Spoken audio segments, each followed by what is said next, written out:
Self-defense is not supposed to be a fair fight. I bring this up because I'm starting to get back into martial arts again, and most of what I learned was more self-defense and street-oriented than it was like the fancy, flashy, sporty type of martial arts. My stuff is usually more pressure tested. Like we actually tested out. All right, let's do the movement. We got the movement down. Okay, let's put some strength behind it, a little bit of resistance, and see if you can still do it. If not, okay, we'll tweak it to see if we can get it to work, and if we can't get it to work at all, we throw it out and don't use it. That's what I kind of got started out in martial arts doing, and that's kind of what I'm focusing on now that I'm getting back into the practice. And when you watch people who are actually good at teaching self-defense and good at martial arts, self-defense is not supposed to be a fair fight. If you're a little bitty 90-pound girl and you've got a 220-pound guy coming up to attack you, that's not a fair fight. Self-defense for that girl should not be a fair fight. So a big old guy comes charging up to this little 90-pound girl, she darn straight better pull out a gun, because no other tool that she's going to use is going to equalize that fight. She could pull out pepper spray, and let's say that there's a breeze, and some of that blows back in her face. Well, okay, he's getting the brunt of it, he's getting most of it, and he's going to be hurting more. But if she gets even a little bit, he in a rage could still feel his way around and rush her, and if he gets his hands on her at all, she's toast. That's why, for self-defense, we advocate a gun. That's the best factor, and it's not an equalizing factor, it's an overpowering factor. This is the, hey, you do that, you're dead. Don't do that.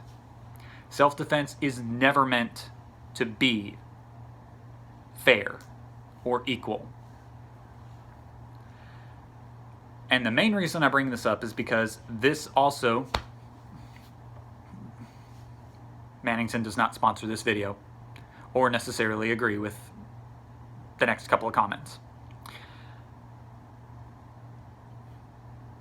The reason I bring this up is because we look in the Middle East, there's a lot of conflict right now between Palestine and Israel. And if you look back through history, Israel deals the most decisive blows, but Israel doesn't start the fight. Israel plays the defensive all of the time. And the reason I point this out is this shows a big difference in people's worldview. If you come from the worldview of, well, the numbers aren't equal. I'm watching this video. There's frickin' Trevor Noah. Why does this guy still have a show? Trevor Noah was saying if you remove the motives and the way the fight starts and you just look at the numbers and the results, I'm thinking, time out. Should you ever do that? Should you ever remove the motive? If a 90-pound girl is being attacked by a 220-pound guy, I don't care what the motive is. In any hand-to-hand combat, no matter what martial arts she knows, no matter what level she knows, the chances of her going down instead of him are too high. It cannot be a fair fight. A fair fight would be a 200-pound guy with 1 year of fighting experience in a particular martial art and another 220-pound guy with the same amount of experience in the same martial art. That's a fair fight, okay? That's a 50-50 chance that you can win. Self-defense is never meant to be 50-50.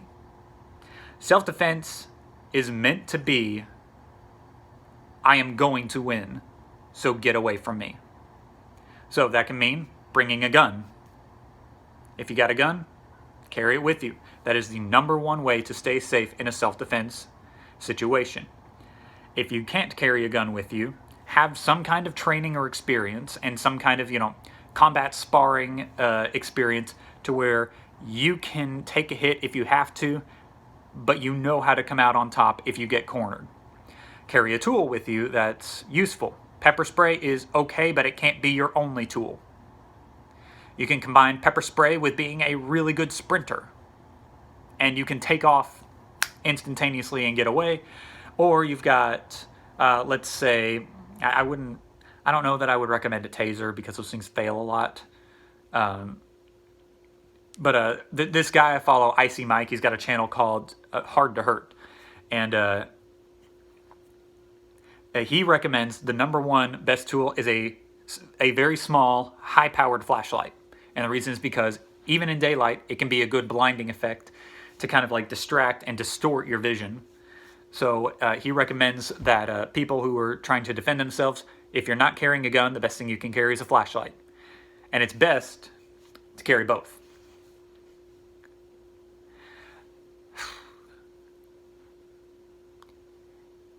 If it's a fair fight, it's not self-defense. If the aggressor comes, you need to end that, and you need to end it immediately. When I look at Israel and literally anyone else, I see Israel trying to exist and other nations rising up. Now, I'm not like, I haven't got like a master's or a doctorate in history or anything. But I know enough about history to know that Israel has been fighting to exist for a while. They are constantly under attack by other people. I do not expect it at any point to be a fair fight. If someone comes to attack innocent civilians with the purpose of attacking innocent civilians, not caught in a crossfire, that's a lot of what you see when it comes with Israel, is civilians who get caught in a crossfire. People who purposely seek out civilians to kill and to hurt. If it's a fair fight, civilians will die. And if you are in a government position, your purpose is to protect your citizens. It should not be a fair fight, because if it's a fair fight, you are going to lose your citizens. That's my perspective, and that's why I can't side with anybody except for Israel, because I've not seen a point where Israel was the one starting the fight. Every time I've seen Israel having to go on the defensive because someone else brought the fight to them. And I do not expect it to be a fair fight, Trevor Noah. If it's a fair fight, it's not self-defense. And if it's a fair fight, people will die. The best thing that you can do, end the fight like that. It needs to be over, it needs to be swift, it needs to be fast. Same thing when you're on self-defense on the street. You need to, I'm trying to cover up. Don't go. Case. They don't like that. If you're caught on the street, you need to end it instantly. As quickly as you can, you need to end that confrontation. And it can just be as simple as, throwing your hands up and saying, "Back off!" And, scaring the crap out of them.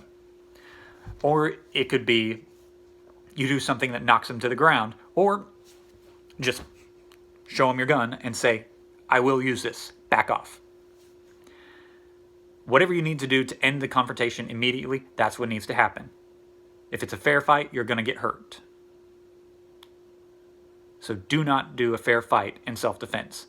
End the confrontation and end the violence. And that's where I stand with Israel. There you go.